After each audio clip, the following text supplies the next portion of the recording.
Let's finally install this ROG Strix 4080 inside this PC. Actually, let's install the pump block first. Remove the Intel bracket, we're gonna use the AMD one. We'll just use the stock thermal paste. Screw it down with thumb screws. I'll plug in the cables later. You came here for one thing and one thing only. Oh my goodness, this thing's so big. Unscrew these two PCIe slot covers. Remove them.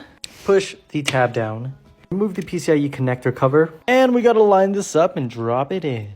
Alright, I pushed it down. Look at the size of that thing.